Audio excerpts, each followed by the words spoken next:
Inshallah, let's get straight into it. Questions afterwards, inshallah. If there's something unclear at the moment, then you can ask straight away or type it. But otherwise, I'll prefer at the end, if that's okay. بسم الله الرحمن الرحيم الحمد لله رب العالمين والصلاة والسلام على أشرف الأنبياء والمرسلين سيدنا ونبينا محمد وعلى آله وأصحابه أجمعين أما بعد.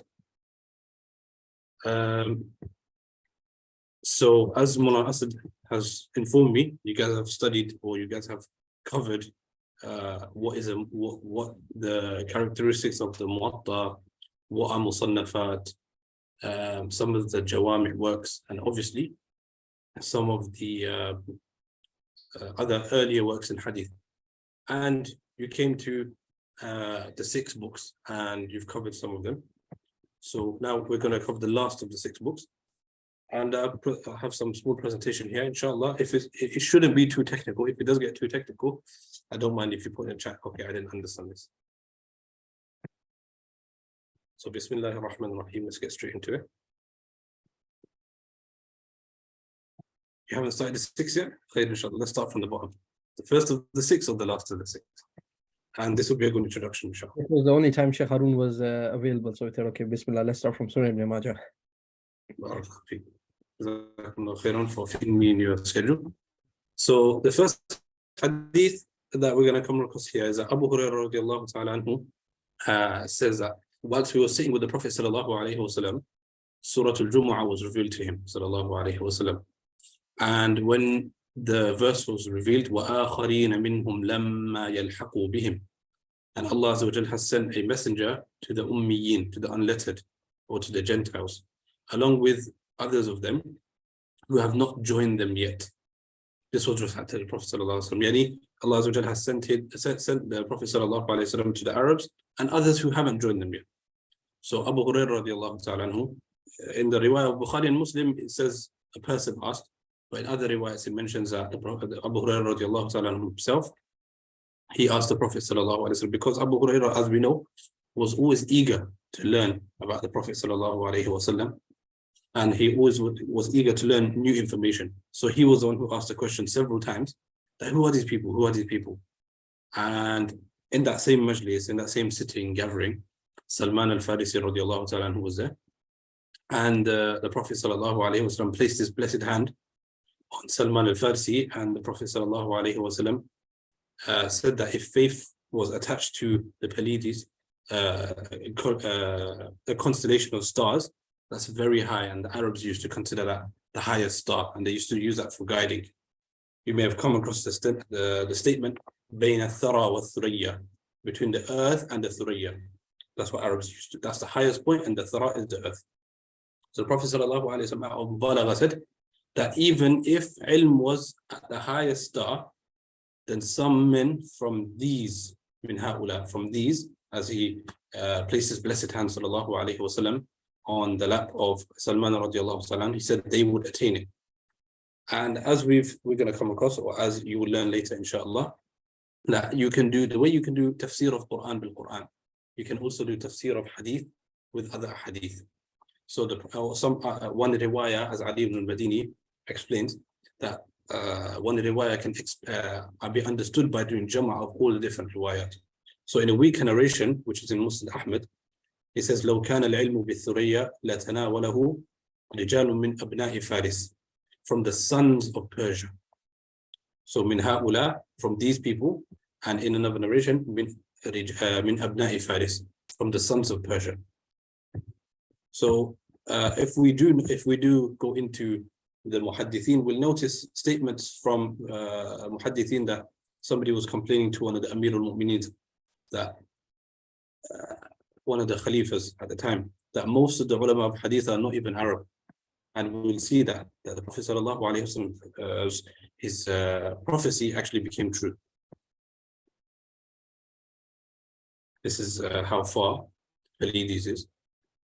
This is 444 light years away. So the Prophet sallallahu alaihi wasallam always said, the Prophet sallallahu alaihi wasallam said that if the ilm was that far away, then Abna'u Faris would actually be able to attain it. Who are these sons of Persia? Imam Jalaluddin Suyuti rahmatullah alayhi says that this is specifically in reference to Imam Abu Hanifa rahmatullah alayhi, who passed away in the year 150 Hijri. But it's a bit problematic because it says abna in the other narration, the sons of, not just one son.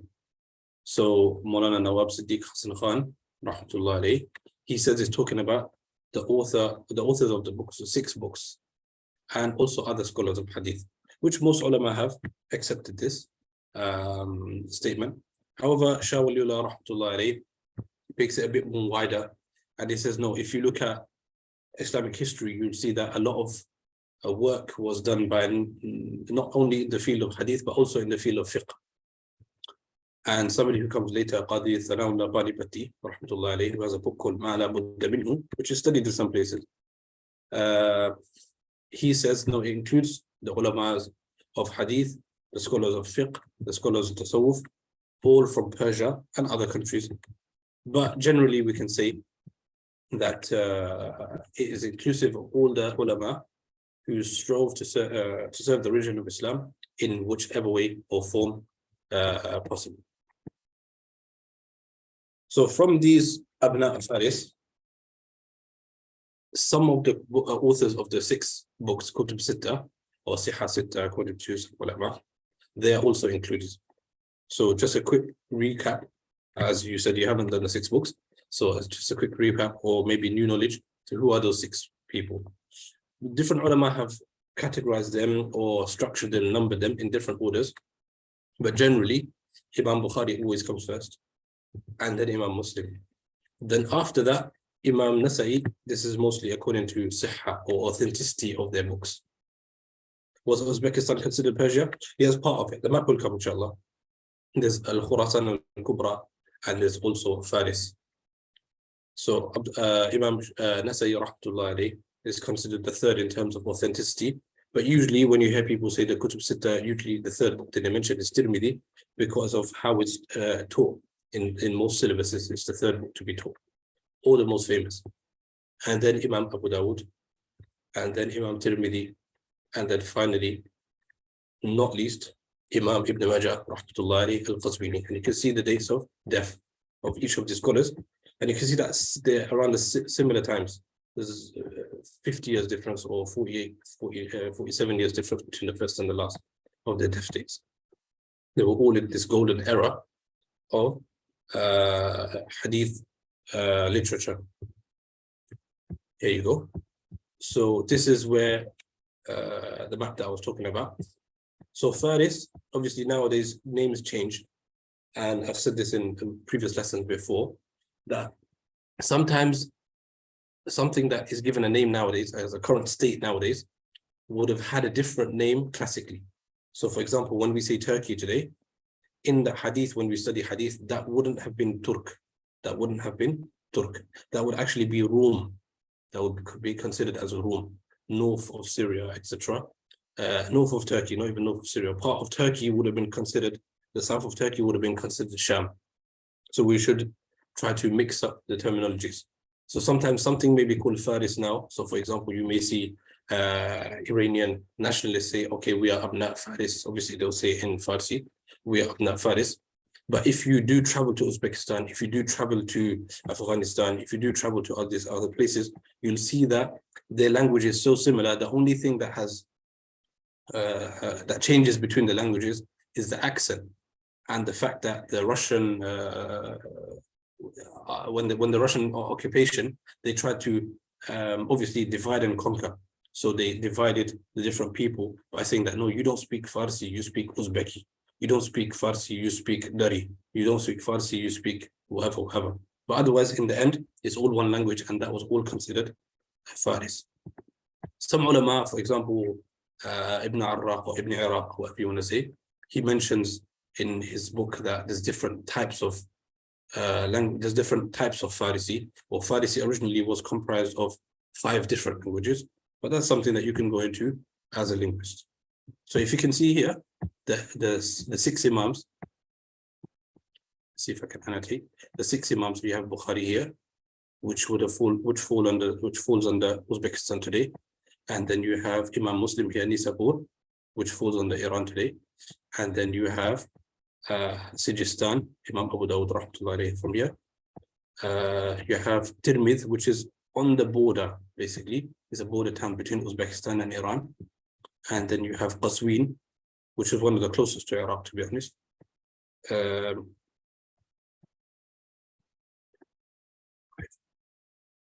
Imam Nasa'i, can't really see him here. He is. Imam Nasa'i, rahmatullahi alayhi, north of Iran. He would have been north of Iran.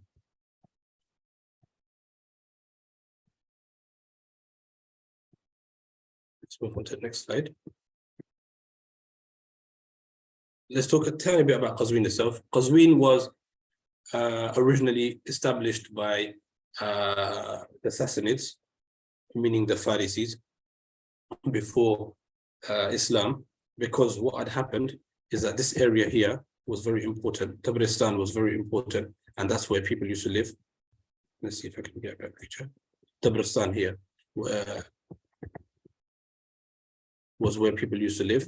So to protect it from the Daylamites or the Daylamis, who would attack constantly, they made a kind of like a border town or a town there to where the troops could be stationed, and also people could live there, and they could protect them from the major city.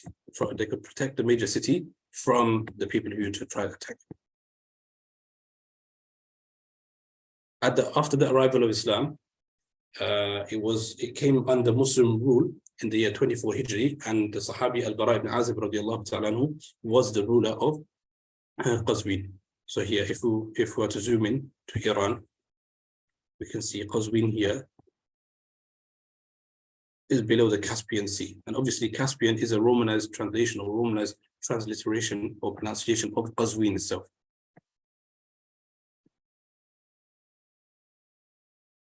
So here you have clear. Tabristan was here. Can you see the mouse as well, hopefully?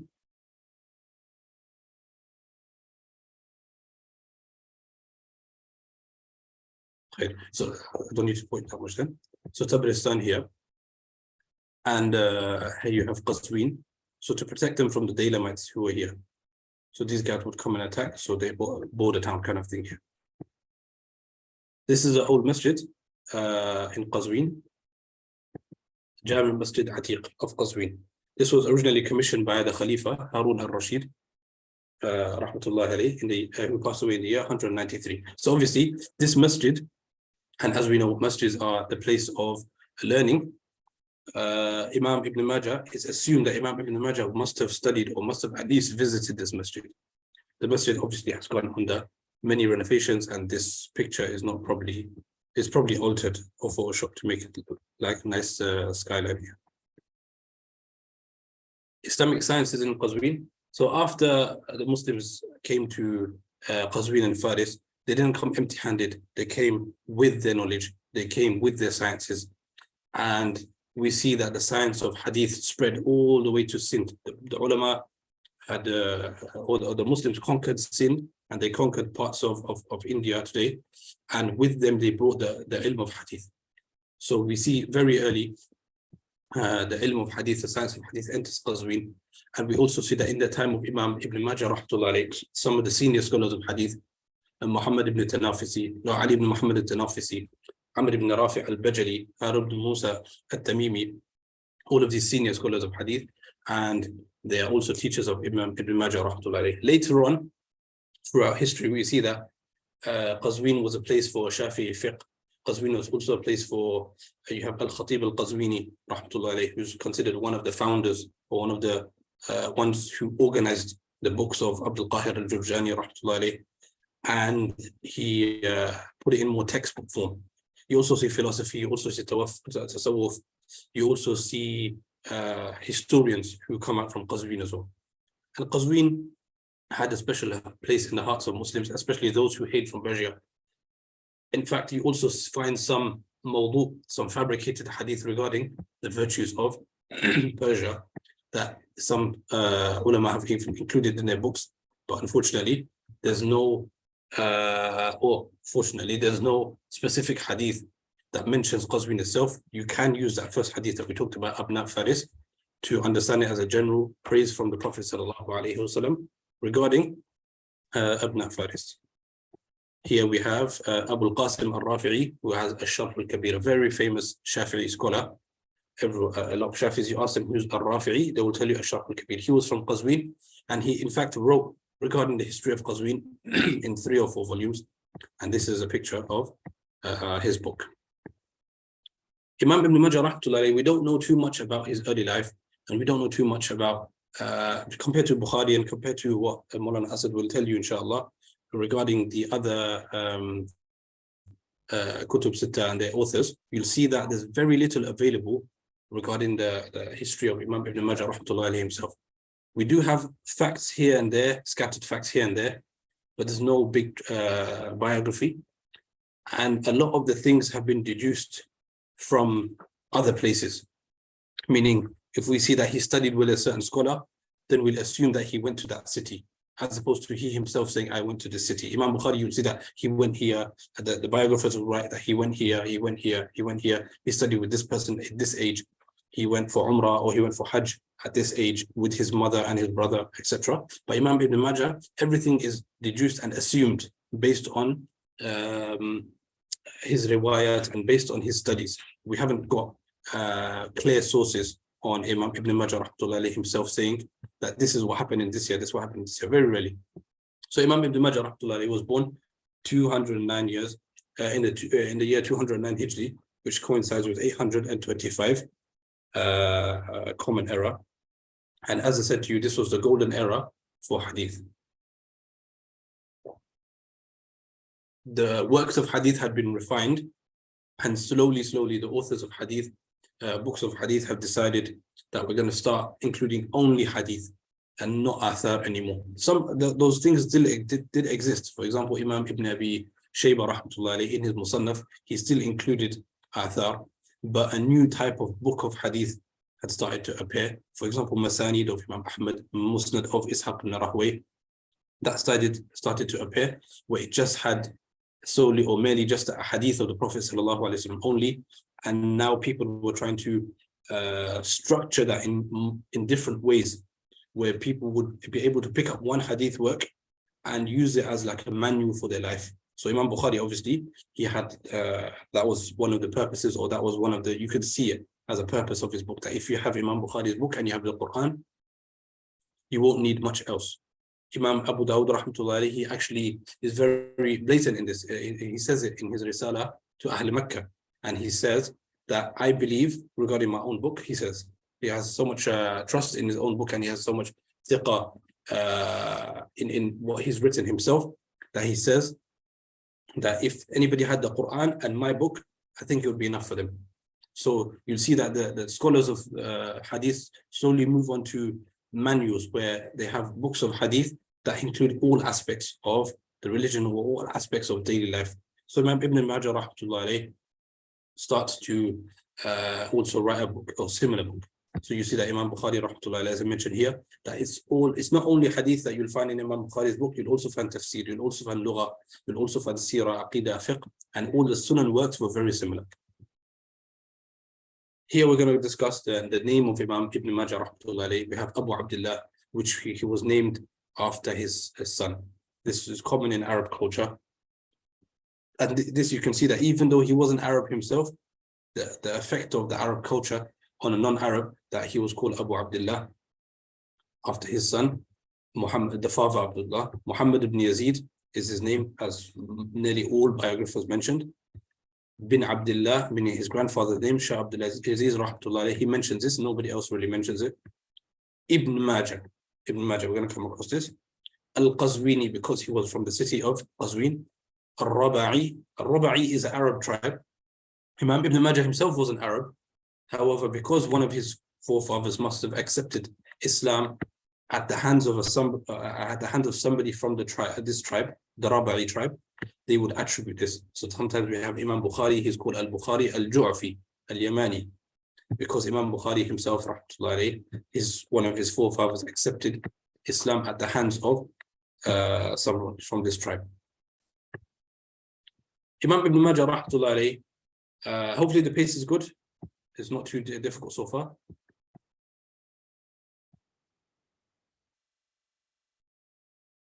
Is everyone with us?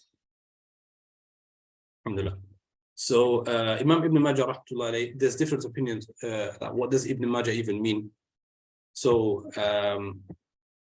it was not his own name, or it's not his mother's name, as some people have said. It's actually a nickname of his father.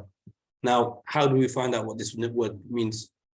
Some scholars based on Arab dictionaries, Arab scholars based on Arabic dictionaries, have tried to find the name, and they suggested some unusual names. So some said that it means to hasten camels. Others said that it means to be an expert or to constantly spit. Mulana Abdul Rashid Nu'mani, rahmatullah alayh, who is the brother of Mulana Asad's Ustad, Mulana Abdul Halim Chishti, rahmatullah alayh. Mulana Asad studied in Karachi, so he studied with the brother of Mulana Abdul Rashid Nu'mani, rahmatullah alayh.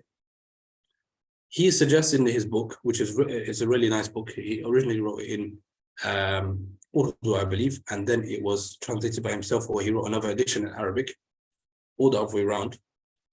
He suggests that it's from the word ma in Urdu, or in Farsi, sorry. Ma means moon, and cha. The way I'm sure some of you who have a Pakistani background, you have the word kitab cha.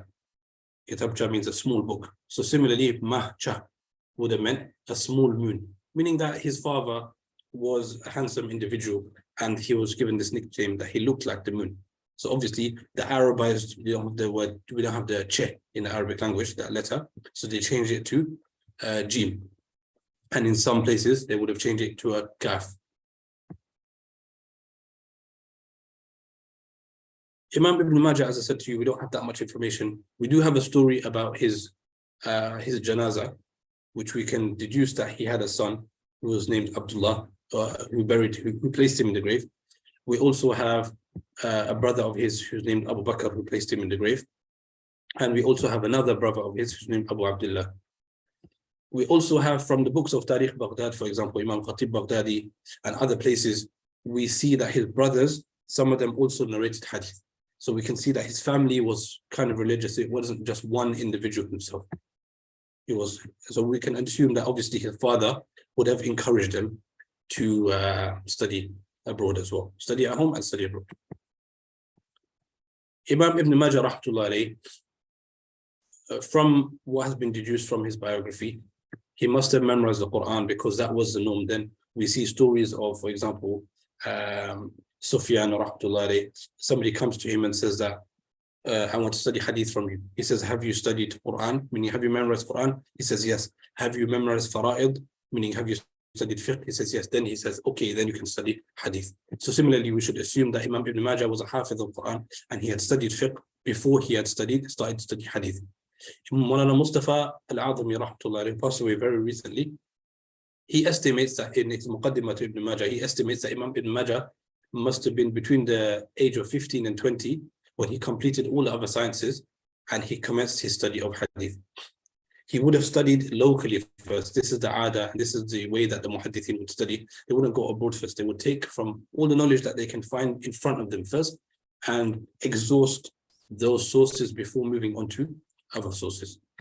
His first hadith teacher to pass away was Abu al-Hasan Ali ibn Muhammad al-Tanafisi, who I mentioned before. He passed away in the year 233 when Ibn Majah rahmatullahi was around 24 years of age. We can see that Imam Ibn Majah mentions his name many times in the Sunan. That shows that he must have spent a considerable amount of time with this teacher. We can also see some of his other names of other teachers that he would have met in Qazvin. Amr al-Bajali, Abu Sahal Ismail ibn Tawbah al-Qazwini, Haroon ibn Musa al-Tamimi, etc., etc. Before Ibn Majah decided to travel further. So based on Hafiz Mizzi rahmatullah alayh, he makes some calculations, and Imam Dhahabi rahmatullah alayh, in his Tahdhib al-Kamal, he mentions very clearly that Imam Ibn Majah, the first time he traveled was at the age of 21. Ibn Asakir rahmatullah alayh mentions kind of earlier, but Ibn Asakir's calculation is not too correct. So Imam Mizzi rahmatullah alayhi and Imam Dhahabi did come to this conclusion that Ibn Majah traveled for the first time at the age of 21. And he traveled to different areas. And based on Mullah Abdul Rashid Nu'mani rahmatullah alayhi's his biography, and he's looking into the biography of Ibn Majah's teachers, Maulana Abdul Rashid al-Omani rahmatullahi alayhi comes into to the conclusion that Imam Ibn Majah definitely traveled to the following places: from Iraq, these cities, from Hijaz, Mecca and Medina, from Sham. Now, when we say Sham, it means the greater area, as I mentioned before. This would have included Lebanon, Syria, south of Turkey, Palestine, etc. Jordan would accept it. It would include all these areas. So Haroon, for example, is in the south of Turkey, and Baitul Maqdis is in Palestine, and Ashkelon is basically in the occupied lands at the moment. And then in Egypt, he would have went to Tunis. Tunis is an area which is on the banks of the Nile. Some ulama actually mentioned that the city doesn't exist anymore because of the shifting of the water. The Nile actually took over Tunis. It doesn't exist anymore. And then in Khurasan or in Faris, we have these areas here, all the way from Balkh to Hamadan to Ray. Ray is basically areas here that have different names. For example, Ray doesn't exist anymore. It should come under Tehran. Some ulama, because we don't really have a route that Imam Ibn Majah took, some ulama have suggested routes. This is one route that is suggested. It's not too clear, and sorry, it's in Arabic. But here they say that he started from Qazvin, and then he went to parts of Iraq, and then from Iraq he went to Sham, and then to Fustat, Egypt, and then down all the way to Hijaz, to Saudi, basically what is today, and then returned. But as we mentioned before, there's no way to know the exact route. Did Imam Ibn Majah go to a local city or a close city and then return back to Qazvin? Or did he continue his travel continuously and from one city to another city? Or did he always go back? Or did he take several travels? We don't know. And Allahu Alam if we will ever know. This is another route that's been assumed. So we see from here Qazvin. So Qazvin here, he went to Khurasan here, which is closest. And then he went backwards, according to this person. And then he went to Basra. And then he traveled the whole Iraq. And then he went to Sham. And then this person assumes that he went to Hijaz first and then went to Egypt and then returned home. The gist is that he went to many different places to study hadith. Whether this is accurate or not is not too important. And obviously this previous one has the old names.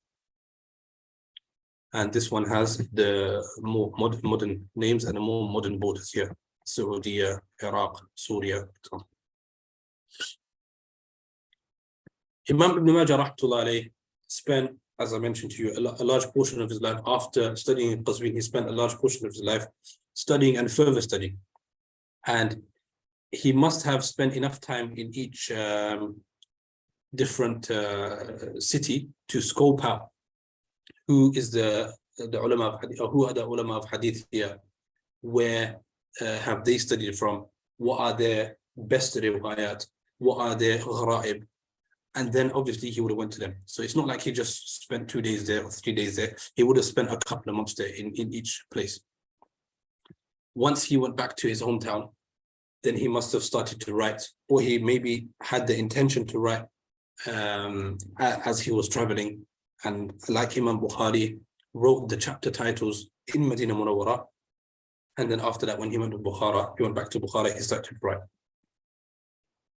So Imam Ibn Majah rahmatullahi probably had the idea that I need to write some books. And as he's traveling, he would probably take notes. And this is what we should do as a human being, as a Muslim. You should think for the future. Maybe as an academic, you should do the exact same thing. You should take notes. You should have ideas that what I'm going to research in the future. Maybe you might not even be at that stage at the moment, but if you have that idea, at least later on in life, you can fulfill your dream. So he wrote a book, which was a tafsir book, and an earlier tafsir, which I'm sure you will cover, were more based on narrations as opposed to based on nahu, based on balagha, based on ishara, meaning tasawwuf. The earlier narrations of tafsir works would have mostly been based on narrations. What did Ibn Abbas radiallahu anhuma say regarding this hadith? What did regarding this ayah? What did Abdullah ibn Mas'ud radiallahu anhuma say regarding this ayah? What did Suddi say? What did Mujahid say? What did Ikrimah say? And then sometimes a hadith marfu'a as well. What did the Prophet ﷺ say regarding this riwayah? So some ulama have actually, because Islamic works and because hadith works were used by other scholars, a large portion of hadith works can actually, or a large portion of earlier works can be reconstructed. So some people will say that, okay, how do you know that the Sahaba radiallahu anhum, or how do you know that the earlier scholars actually had works? You could actually use later hadith works to show that the earlier scholars had work. So for example, Fuad Sezkin, rahmatullahi alayhi, has a book called The Sources of Bukhari. So those Orientalists who believe, I'm sure Mawlana Asad has covered this, those Orientalists who believed in the last century, obviously all their myths have been dispelled, alhamdulillah, recently because of Mawlana Mustafa Azami and other ulama who have spent a lot of time in this field. But the common notion in the last century was that there was nothing written before Bukhari, because Bukhari was the only book that was published at that time. So if you look at Bukhari, you can see that Imam Bukhari relied on earlier works. And you can actually reconstruct them sometimes based on the information that you have in Bukhari, based on the information that you have in Sahifa, in Imam Muslim. So for example, if somebody wanted to reconstruct the Sahifa of Hammam ibn Munabbih, rahmatullahi alayhi, they would be able to go through Muslim Ahmad, they would be able to go through Sahih al-Bukhari, they would be able to go through Sahih Muslim, they would be able to go through Musannaf Abdul Razzaq, and they would generally find all the hadith that would be included in the Sahifa. Sorry. So Imam Ibn Majah's work has been, some ulama have actually tried to reconstruct this work. And some ulama have actually mentioned that some manuscripts of this work exist. And we ask Allah Azza wa Jalla that we can see these manuscripts and we can see this work published in our lifetimes, inshallah. The second work that Imam Ibn Majah was known for, or has been recorded, is that he has a book called At-Tarikh. Now, the concept of history books in our day and age is different to the concept of history books that Muhaddithin would write. Muhaddithin would write books of Tawarikh. The way they would write it is they would write the entry of a certain scholar. They would write his name, for example. Who did he meet? Or maybe one or two of his ahadith, maybe some information regarding him here and there. It wasn't like a whole history book, like it tells the whole story. So when we say Tarikh here, don't assume that it's more like Ibn Kathir's kind of history, where he goes year by year, what happened in this year, what happened in next year, what happened next year. Imam Ibn Majah's work may have been similar to Imam Bukhari's At-Tarikh al-Kabir or At-Tarikh al-Awsat. So Imam Ibn Majah also had a work like this. And then the third work that he had was a Sunan, which we will discuss further, inshallah, later on. Imam Ibn Majah's students, he had many different students, but if we look at the students that he had, most of them were all from Persia and from surrounding areas of Qazvin himself. So we see here a lot of them have Al-Qazwini at the end of the name. Al-Qazwini, Al-Qazwini, Al-Abhari, which is not far. Al-Baghdadi, which is Iraq, but Iraq is right next to Faris anyway, so not too far. Imam Ibn Majah, rahmatullahi alayhi, rahmatan wasi'ah, after a life of serving the blessed hadith of the Prophet sallallahu alayhi wasallam, he passed away in Ramadan on the 21st day or night. Blessed death in the year 273 Hijri at the age of 64. His body was washed by his students Ibrahim ibn Dinar and Muhammad ibn Ali al-Qahraman, and his brother led his janazah salah. So we understand from that his brother must have been a knowledgeable scholar, or at least he had enough information or enough ilm of deen to lead the salah. Imam Ibn Majah, like Bukhari, Muslim, Tirmidhi, Abu Dawud, all passed away in the caliphate of the Abbasi period, which was a bit weak at that time anyway. Any questions so far before we move on to the Sunnah?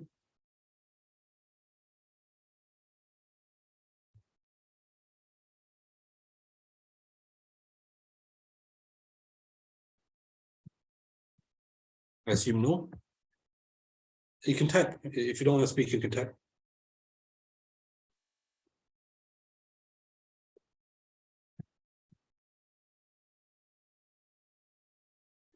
Khair, inshallah.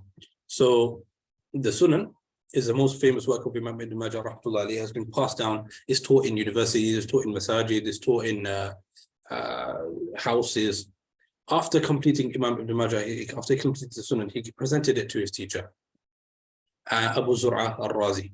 And Abu Zur'a al-Razi, the statement is contested that, did he really say this or not? But most people agree that he did say it. Al-Dhahabi rahmatullah alayhi says that he didn't say it, but most ulama agree that he said it.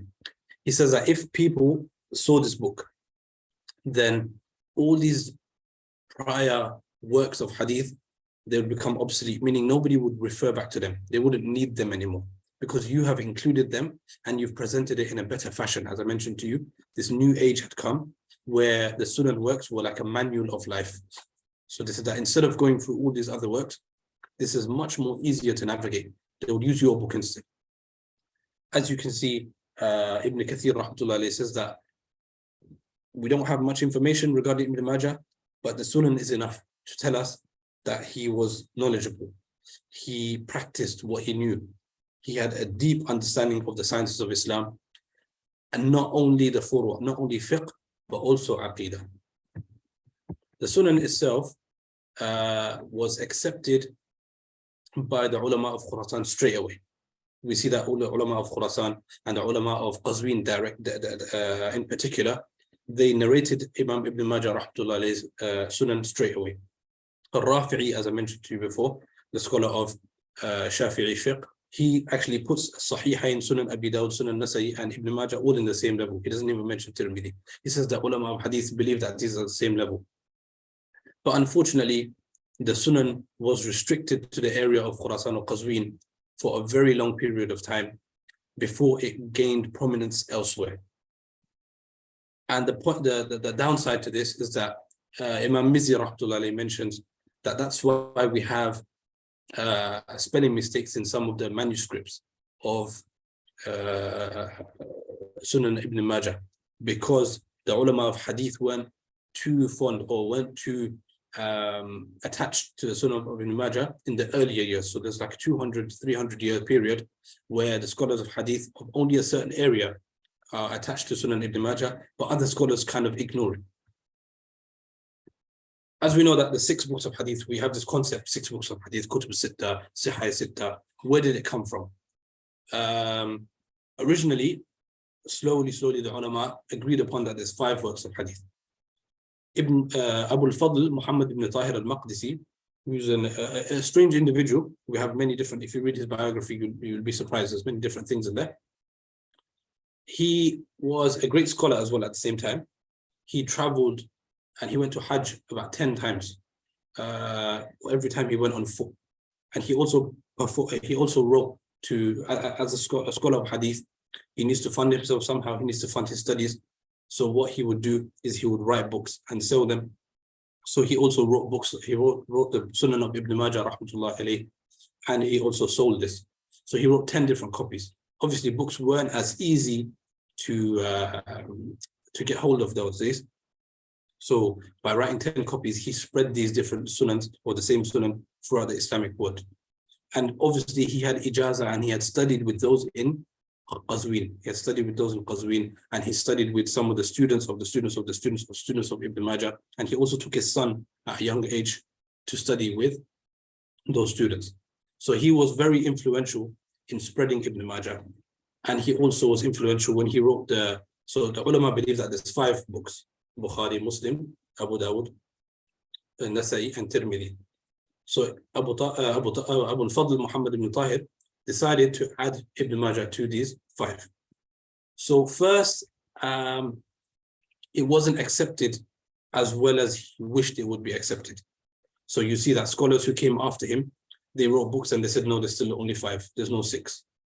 Other scholars, for example, Razin ibn Muawiyah al-Saraqusti, al-Abdari, al-Makki, al-Maliki, in his Tajdeed al-Sihah, he says, no, the 6th book should be the Muwatta.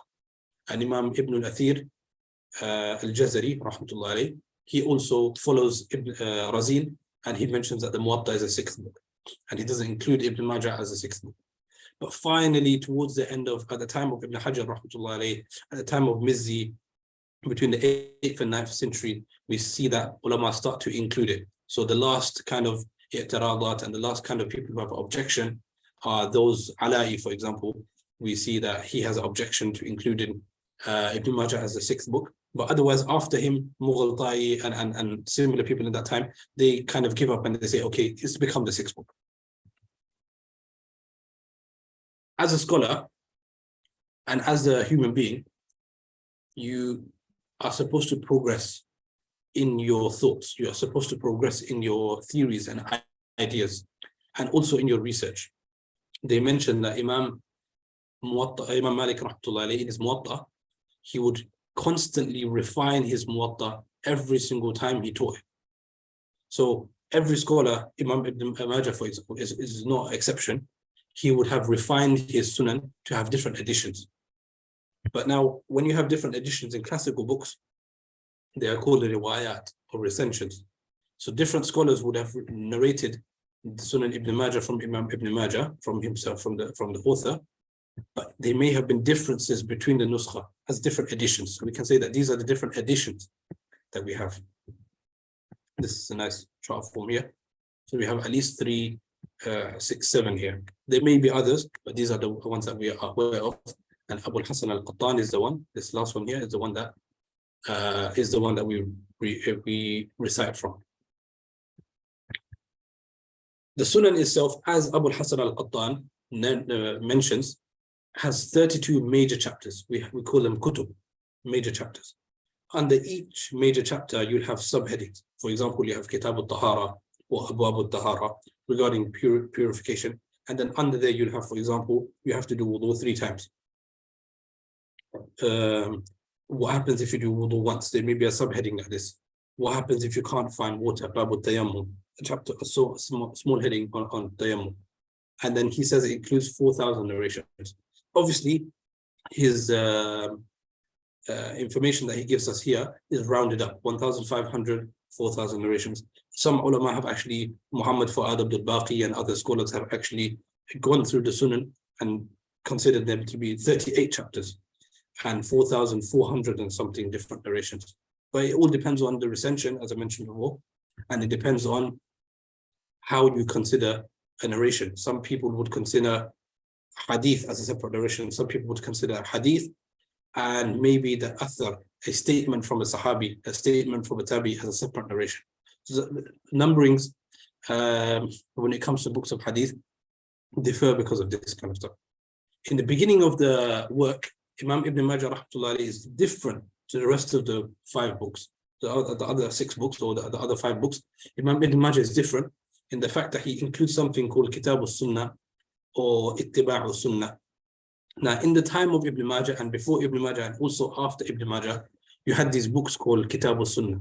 People started writing books called Kitab al-Sunnah, the authority of the Sunnah, because you had different groups who had attacked the Sunnah in different ways. Some didn't believe in the Sunnah as a reference for Aqidah, for example, the Mu'tazila or some sort of Mu'tazila. Then you also had the Shia who would attack the Sunnah. Then you also had some scholars who based all their fiqh on deriving from the Quran and nothing from the Sunnah. If anything comes from Sunnah that's not according to Qiyas, we're going to reject it. So books, for example, Imam Ahmad's son, Abdullah ibn Ahmad, he wrote Kitab al-Sunnah. Other ulama also wrote Kutub al-Sunnah, for example, Ibn Abi Asim. So Imam Ibn Majah has a small book or a small Kitab al-Sunnah which is included in the beginning of his work, that if you're going to study the Sunnah, if you're going to study these ahadith, then at least understand the importance of the Sunnah in all aspects. So this is what he includes in here. He includes in there, the introduction moves on to warning against other sects, the virtues of the Sahaba, how important it is to follow the Sunnah, and he also presents the importance of knowledge and spreading knowledge. The end of the work of Imam Ibn Majah, rahmatullah, as we can see here, is Kitab al-Zuhd. So the beginning is Kitab al-Sunnah, and the last one is Kitab al-Zuhd. These chapters here, Hibad, Sadaqat, Rahan, Shufa'a, Luqata, etc., these all fall under Ahkam. That's why Abu al-Fadl, Muhammad ibn Tahir al-Maqdisi, and Abu al-Hasan al-Qattan, Abu al-Hasan al-Qattan mentions 32. But otherwise, you could separate them and make them 38, as Muhammad Fuad al-Baqi does. But if you look here, we have Sunnah, then we have purification, then we have Salah, Adhan, Masjid, Salah separately, Janaiz, fasting, Zakah, Nikah, etc. He finishes off with Zuhd. Now, Zuhd, Imam Abu al-Hasan al-Sindi, rahmatullahi, he mentions, the reason why Imam Ibn Majah finishes off with Zuhd is to bring attention that all of this knowledge that you studied, it should take you away from the dunya and you should aspire for that which is by Allah Azza wa Jal. So we notice that the books of hadith, they earlier, it seems that they have no connection, or it seems that there's no structure to the earlier works. We see that the books of the Sunan, the books of Sahih al-Bukhari, Sahih Muslim, they follow a structure that is all taken from the Quran. The way it's taken in from the Quran is that you see that Arab culture or Arab literature was all affected by the Quran. The Quran, the way it beautifully moves on from one surah to the next surah, to the next surah, to the next surah. And there's a connection between every single surah. There's a connection between the last verse of every surah and the first verse of the next surah, or the first page of the next surah. You'll also see that the A'imma of Sunnah slowly try to emulate this in in their works. And you'll see that scholars in every field started to emulate this as well. As opposed to the earlier works of hadith, they would be kind of scattered around, and there will be no kind of, if you look properly, you won't find any connection between one hadith and the next. Here we have one of the main reasons why the Sunan became very famous is because how easy it was to understand. Ibn Kathir rahmatullah says that if you were to follow the chapter titles, for example, and the subheadings, you would become a faqih basically. Shah Abdul Aziz mentions that the structure of the work is really nice.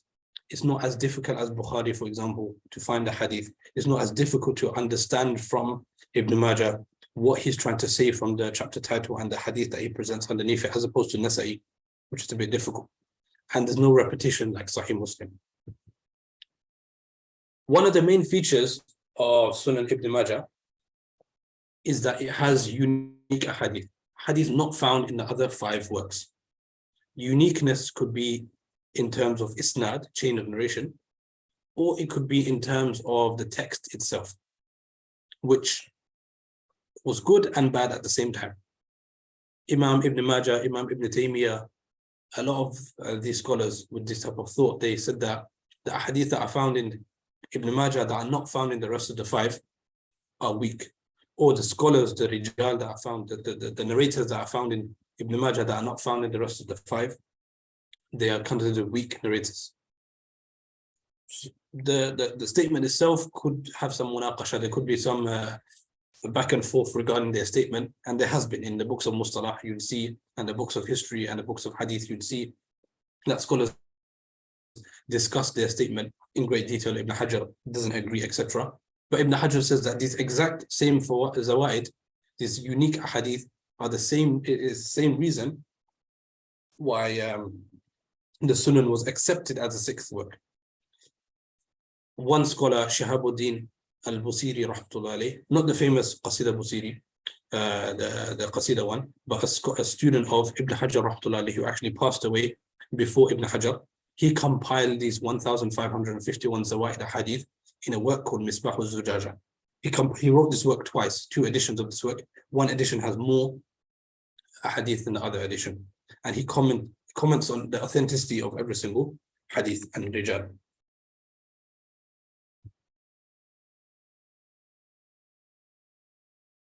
Why did Imam Ibn Majah rahmatullah narrate these unique or strange hadith?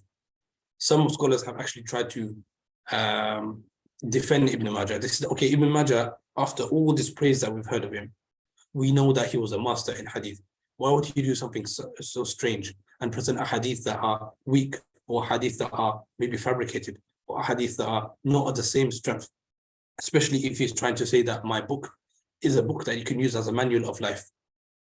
So Imam Ibn Majah rahmatullah narrates a hadith in his Sunan. And after the hadith, he gets a quote from the Sahabi who narrated the hadith. That Mu'adh ibn Jabal radiallahu ta'ala would narrate a hadith that the other Sahaba wouldn't narrate. Abu al-Hasan al-Sindi, as I mentioned to you before, he says that perhaps Ibn Majah is following this sunnah or following this tradition or way of Mu'adh ibn Jabal. Ibn Majah, after he's presenting, in his work, he presents to you a hadith that you cannot find in the other 5 books. You have to remember that Nasa'i wasn't really too famous at that time, but the other 4 books would have been heard of or would have been known to Ibn Majah at least. So he tries to present to you information that is not found in those 4 or 5 other books on the same topic, but maybe not of the same strength. Shaykh Abdullah Al-Ubaid, Hafidhahullah, who visited UK recently, he also says that it becomes apparent to me after studying Ibn Majah, he's taught it and studied it many times. He says that Ibn Majah brings chains of narration that are not common, and the aim is to present unique hadith. It's not to bring them and say, okay, this is the only hadith in the chapter as Bukhari, for example, or the strongest thing in the chapter, or the strongest thing on the topic. But Ibn Majah just brings it to show that this also exists. This can also be used as evidence. Another unique feature of Ibn Majah Sunan is something called Thulathiyat. Thulathiyat is where there's 3 people, because obviously, Muhaddithin, one of the main purposes, as you studied before in Al-Jarh wa Ta'dil, is to make sure that the narrators between you and the Prophet sallallahu alaihi wasallam, they haven't been criticized. One of the best ways to do that is to make sure that you take from reliable people. We've taken from reliable people. Another measure that you can take is to reduce the number of people, because when you reduce the number of people between you and the Prophet sallallahu alaihi wasallam, there's less, or it reduces the possibility of somebody being weak there. So muhaddithin love to have ulu, love to have strong, close connections to the Prophet sallallahu alaihi wasallam in terms of chain of narration. So Imam Yahya ibn Ma'in, for example, he's on the deathbed, he's passing away, and somebody asks him, what do you want? He says, Baytun khalin wa sanadun alim. He says, I would like an empty house so that I can study, wa sanadun alim, and sanadun alim, I can have a high chain of narration between me and the Prophet sallallahu alaihi wasallam. So Imam Ibn Majah also includes in his work 5 hadith of this nature. These are the following hadith numbers 260. We're going to come across one of them. All of them are narrated from the teacher of Imam Ibn Majah, Jubarat ibn al-Mughallis, from Kathir ibn Sulaim, where nobody mentions his day of death, from Anas ibn Malik radiyallahu anhu, one of the last Sahaba to pass away. Unfortunately, however, this chain of narration, Kathir ibn Sulaim and Jubara, have both been criticized by many different scholars. If we see here, this is the chapter of wudu and the ta'am while eating or during the time of eating. What it means by wudu here, according to many scholars, it means just to wash your hands, just to wash your face and just to wash your hands. So we see, let me just annotate it for you. We see, number 1, Imam Ibn Majah says, حدثنا جبارة بن المغلس. He says, Jubarat ibn al-Mughallis, our teacher, told us that Kathir ibn Sulaim told us that I heard Anas ibn Malik radiallahu ta'ala say. So can you see here? And then you have the Prophet sallallahu alaihi wasallam. So we would have Ibn Majah here. Between Ibn Majah and between the Prophet sallallahu alaihi wasallam, we have 1, 2, and 3 people. Very close connection to the Prophet sallallahu alaihi wasallam, despite the fact that he passes away in the 3rd century. Until today, a hadith like this exists, obviously with not 3 people, but with shorter chain of narrations. And until today, you will find people running from one side of the world to the other side of the world, looking for the shortest chain. If they find somebody with sometimes even less than 1 person, less than what they usually narrate a hadith from, you'll see people travel from one place or in the world to another place just to get that closeness to the Prophet sallallahu alaihi wasallam.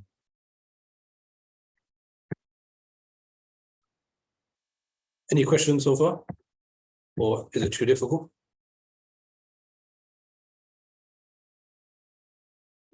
So the shortest chain in the world right now, is it what, 17, 18? 17, I believe so. 17, 18 nowadays, between us and the Prophet sallallahu alaihi wasallam. You even find people in the UK, alhamdulillah, we had Maulana Ahmed Ali Lajpuri, rahmatullah alayhi, who lived in Leicester. He had one of the shortest chains in hadith. He had one of the shortest chains in hadith to the Prophet sallallahu alaihi wasallam, obviously, because he narrated from Mullah Abdul Rahman, or Baba Abdul Rahman, they call him, who narrated from Mullah Fazl Rahman, Ganj Muradabadi, narrated from directly with Ijaza, and he read the Awail to Shah Abdul Aziz. It's a very short chain of narration. You'd be surprised where sometimes you find random chains of narration who are extremely short. You may find them sometimes in Indonesia, in the UK, sometimes in America, sometimes in Makkah. Comments, keep this question for the end, inshallah. Comments regarding Shu'aib al-Naw's reading of Ibn Majah. Just remind me at that. It's a good question. Many manuscripts of this work exist today because it's a famous work. The best manuscript that we have in front of us is this manuscript here, which is one of the earliest manuscripts. So this is the front page of the manuscript. This was written in 485 Hijri by a student of Ibn Majah, rahmatullahi alayhi. So Abu al-Hasan al-Qattan, his student is Abu Talha al-Qazwini, Abu Mansur al-Muqawwimi, and his student is Abu al-Abbas Ahmad ibn Muhammad al-Asadabadi, which still exists today. This makhtuta exists in a library in Turkey, and it was used by Hafiz Mizzi rahmatullah alayhi himself when he was preparing Tuhfat al-Ashraf. Imam Mizzi quotes this makhtuta and mentions that there's less mistakes in this makhtuta. The amazing thing about this makhtuta is, it's one of the earliest, and at the same time it's also one of the best, because it was compared not only to one recension or one edition, it was compared to multiple editions. And it also has extra information and extra zawaid here from the students of Ibn Majah. The student, for example, Abu al-Hasan al-Qattan, if you can see where the mouse is on the left-hand side, Abu al-Hasan al-Qattan actually adds his own ahadith here, meaning for his own chain of narration besides from his teacher Ibn Majah. He says, okay, I believe that this could have fallen under this chapter, or this is irrelevant to this chapter, or for whatever reason he decides to put it on the side. Maybe because if he narrates it through other than Ibn Majah, he has a higher chain of narration, ulu, once again. So he says, through Ibn Majah, I would narrate it this way, but through other teachers, I would narrate it even higher. The writing is not too bad for early manuscript, and it's very, alhamdulillah, it's preserved really nicely. Shaykh Nizami Yaqubi Hafidhullah has actually reproduced this work exactly how it is, and is printed. This is the last page. And here you can see the stamp for the library where it's preserved in Turkey. And here you have Sama'at. The first ever printed edition was, surprisingly, a lot of people don't know this, a lot of the hadith works, the first time they were ever printed was in India and then in Egypt. And obviously when you talk about India, we're talking about the subcontinent at that time, which was all one, from all the way from Sri Lanka, all the way to Burma, all the way to Afghanistan, was parts of Afghanistan, was all considered that area here. So first ever printed, obviously Pakistan comes on there. The first ever printed edition of Sunan Ibn Majah was printed by Shah Abdul Ghani al-Mujaddidi. We had the students of Shah Ishaq, rahmatullah alayhi, the grandson of Shah Abdul Aziz, the great grandson of Shah Waliullah. These students, they tried their best to print the works of hadith. So we have Ahmad Ali Saharanpuri printed Bukhari, Muslim, Tirmidhi. Shah Abdul Ghani, rahmatullah alayhi, student of Shah Ishaq, he printed Ibn Majah. And then we also have Nasa'i himself was printed by Shah Ishaq before he traveled and he did Hijrah to Mecca. And Sunan Abi Dawud was also printed by students of Shah Ishaq under the instruction or with the help of Maulana Ahmad Ali Saharanpuri. So Shah Abdul Ghani rahmatullah alayhi relied on manuscripts of Sunan Ibn Majah that belonged to the Shah Abdul Aziz and his family members. Some of these nuskhas actually exist. If you go down to London one day, you will see, if you go to the British Library, some of these nuskhas actually exist today in the British Library. I've seen 2 nuskhas in the British Library of Sunan Ibn Majah that have the writing of Shah Abdul Aziz.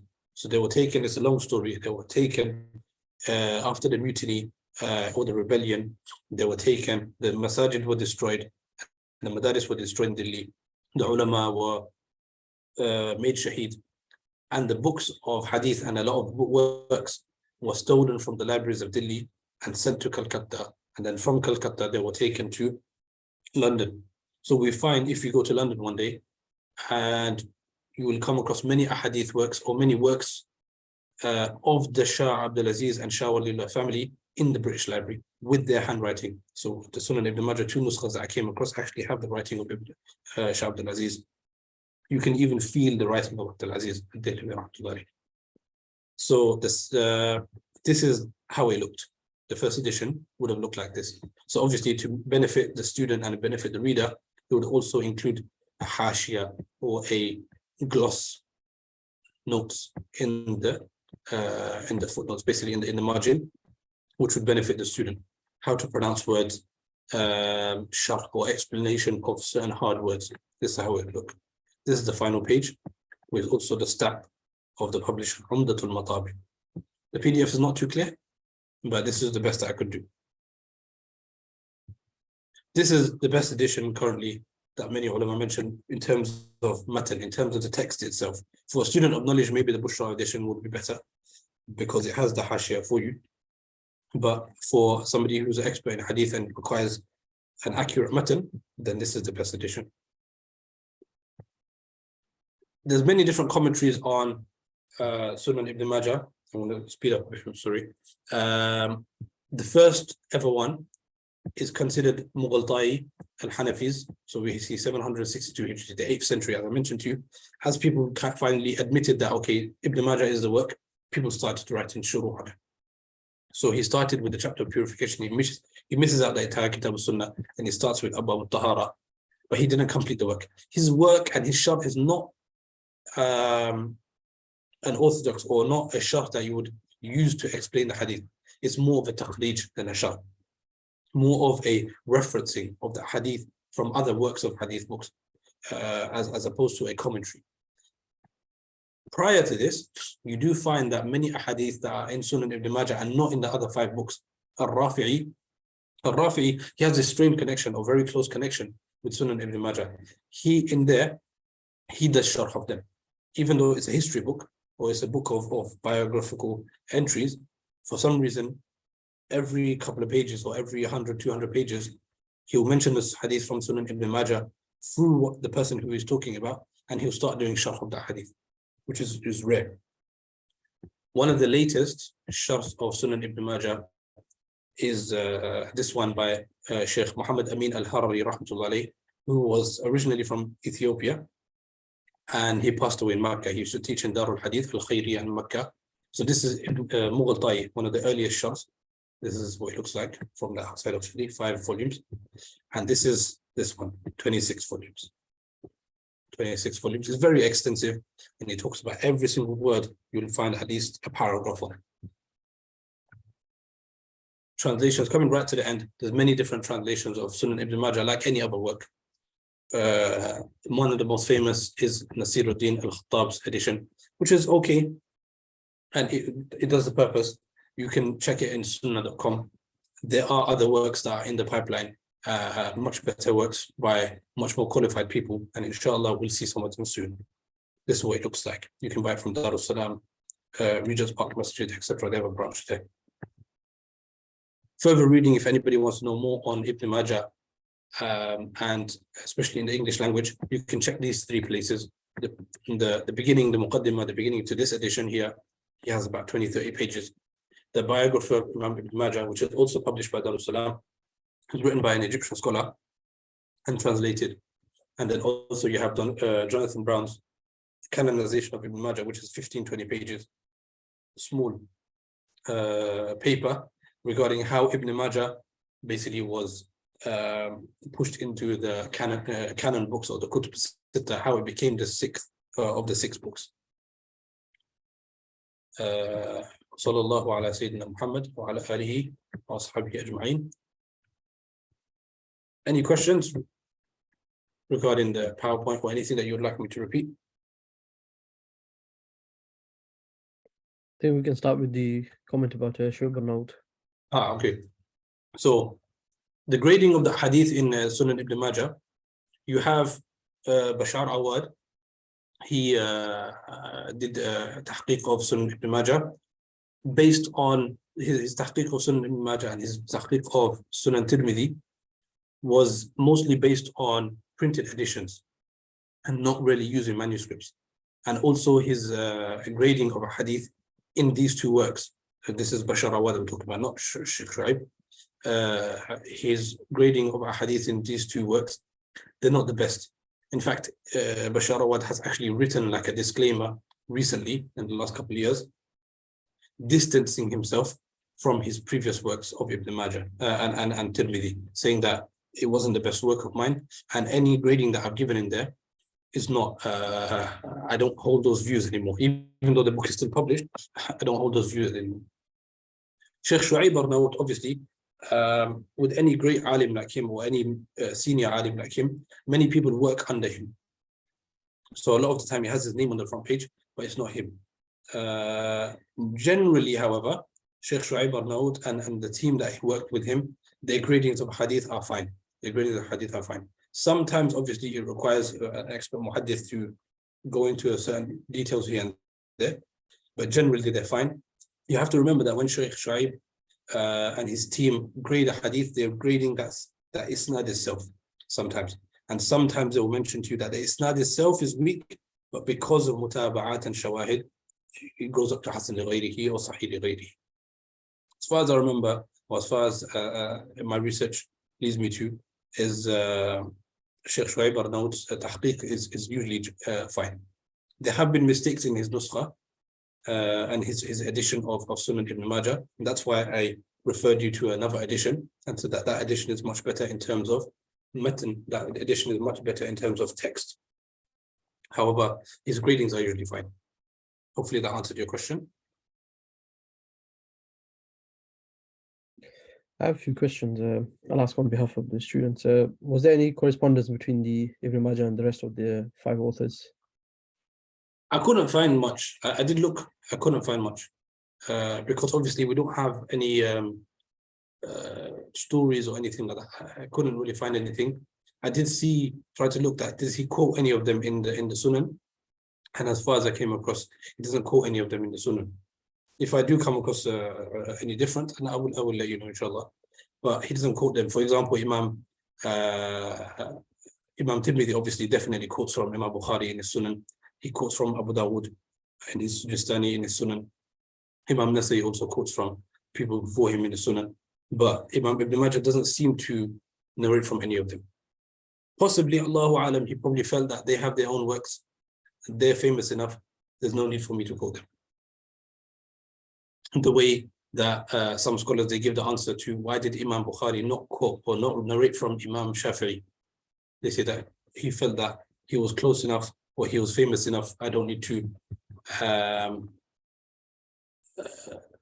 eternalize him in my Bukhari or in my Sahih. What are the fiqh opinions of Imam Ibn Majah? And what can you put him in a madhab? So Shah Waliullah rahmatullahi, and before him Ibn Taymiyyah, and quoting from Ibn Taymiyyah, Shah Waliullah, and Tahir al-Jazairi as well. He quotes from him without mentioning his name. And he says that some scholars mention that the ulama of hadith, they were of different madahib. Within themselves, they were of different madahib. So you had the ulama of hadith who were from Khurasan. You had the ulama of hadith who were from Hijaz. And you had the ulama of hadith who were from Iraq. And he groups them even further. And he says the ulama of Khurasan, the ulama of hadith of Khurasan, of Faris, the highest scholars from amongst them were people like Bukhari. And then he says the second level or the third level are scholars like Sunan, like Ibn Majah rahmatullahi. So he was from the ulama of hadith, so he didn't really follow a madhab. Other ulama you'll find different statements from different scholars. Some will say he's Shafi'i, some will say other things. But he generally followed the ulama of hadith in their kind of fiqhi opinions, especially the ulama of hadith of that area, Faris. So he wasn't of the highest degree as according to of Ibn Taymiyyah, but he falls under the school. However, if you do look at Sunan Ibn Majah itself, you'll see that the usul al-fiqh, between the chapter titles and the actual hadith that he places in those same chapter titles, it's very, a scholar of usul al-fiqh will be impressed by the way he does istidlal and the way he derives masail. In fact, I've come across 2 theses so far, or 2 papers so far on this exact topic, that how Ibn Majah was also a scholar of usul al-fiqh, and he did ijtihad in it, and how you can see his ijtihad basically peeping through his sunan, and the connection between the chapter titles, and he proves masail. Can we put him in a madhab? As I said to you, some ulama have actually said he's Shafi'i because of how close that school of Shafi'i fiqh was, the early Shafi'i fiqh, and also the ulama of hadith of Khurasan, because of how close they were, and because they were close to the Shafi'i scholars. Well, you find Imam Tirmidhi rahmatullah alayh has correspondence between him and between the students of Shafi'i. You find he mentions in Kitab al-Ilal al-Saghir, which is at the end, he mentions that I wrote a letter, or Imam, one of the students of Shafi'i gave me ijazah in the works of Imam Shafi'i. Because of how close they were, some scholars have actually said that the Sunan works, or a lot of the Sunan works, the authors were Shafi'i. Besides Abu Dawud, Imam Abu Dawud definitely was more closer to the Iraqi school. Even though he was born in Sijistan, which is Iran, he was more closer to the Iraqi school because he studied with Imam Ahmad and he stayed in Baghdad after that. So Tirmidhi, for example, besides Ibn Majah, Tirmidhi, for example, Anwar Shah Kashmiri rahmatullah alayhi basically mentions that there's only one place in Sunan or Jami' where he goes directly against Imam Shafi'i in a masala. There's only one masala. So if somebody goes against the Imam of their madhab in only one masala, you're not going to take him out of that madhab and say, oh, he's not Hanafi anymore, he's not Shafi'i anymore. So he applies the same ruling. He applies the same ruling, and he says that he's still Shafi'i. He just opposes his Imam in one madhab. Hopefully that answered the question. No, they're in the British Library. The British Library. So originally they were in the British Museum, but I think in King George's time, they made the British Library, and they transferred all the books that were in the British Museum to the British Library, and now they're much more easily accessible than compared to when they were in the museum.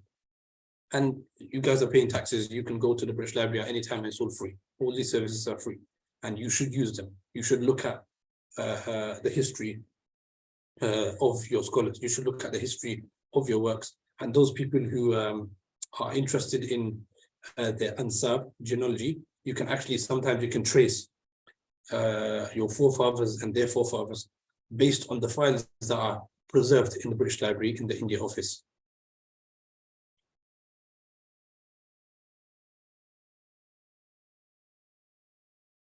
Marana, we know that it's getting quite late, so I'm not gonna hold you up. It's 11 o'clock in Egypt right now. Yeah, 11:02. 11. So let's inshallah, let's bring this to a close and for the sake of barakah, if we can listen to the first 2 hadith of Ibn Majah from you, inshallah. Bismillah ar-Rahman ar-Rahim. وبسند المتصل منا إلى النبي صلى الله عليه وسلم قال الراحمون يرحمهم الرحمن تبارك وتعالى ارحموا من في الأرض يرحمكم أو يرحمكم من في السماء. بسم الله الرحمن الرحيم. باب اتباع سنة رسول الله صلى الله عليه وسلم. So in some nuskhas here, you'll have between Kitab al-Sunnah, or you'll have al-Muqaddimah, but that's all from later nusakh. Imam Ibn Majah says باب اتباع سنة رسول الله صلى الله عليه وسلم straight away, and he says وبالإسناد المتصل قال ابن ماجه حدثنا أبو بكر بن أبي شيبة قال حدثنا شريك عن الأعمش عن أبي صالح عن أبي هريرة رضي الله تعالى عنه وعنهم وعنا بهم أنه قال قال رسول الله صلى الله عليه وسلم ما أمرتكم به فخذوه وما نهيتكم عنه فانتهوا. قال Ibn Majah rahimahullah, حدثنا محمد بن الصباح. So this Abu Abdullah here is Ibn Majah himself. قال حدثنا محمد بن الصباح قال أخبرنا جرير عن الأعمش عن أبي صالح عن أبي هريرة رضي الله تعالى عنه قال رسول الله صلى الله عليه وسلم ذروني ما تركتكم فإنما هلك من كان قبلكم بسؤالهم واختلافهم على أنبيائهم فإذا أمرتكم بشيء فخذوا منه ما استطعتم وإذا نهيتكم عن شيء فانتهوا. And that is the khulasa of the Kitab al-Sunan of Imam Ibn Majah rahmatullah alayhi, that the Sunnah should be the ultimate authority. In fact, ulama mentioned that these two hadith are the exact same hadith. It's just different wordings, and one is a summary of the second hadith. This first hadith is a summary of the second hadith. The Prophet sallallahu alaihi wasallam said this hadith at the time of Hajj, when a person asked him that do we have to do Hajj every year, and the Prophet sallallahu alaihi wasallam said, "Dharuni ma taraktukum." Some ulama have used this hadith to prove that al-aslu fil ashya al-ibaha, al-aslu fil ashya al-ibaha, that any matter that's not mentioned in the Quran and Sunnah, then unless you can see contradiction or unless you can see any problems behind it, then you should assume as a usul al-fiqh, not as a layman, but as a person, a scholar, a mujtahid or mufti, assume that it's going to be halal. This is in most matters. Some ulama have accepted or made some exceptions. For example, some ulama have said meat and matters of food is not included under this.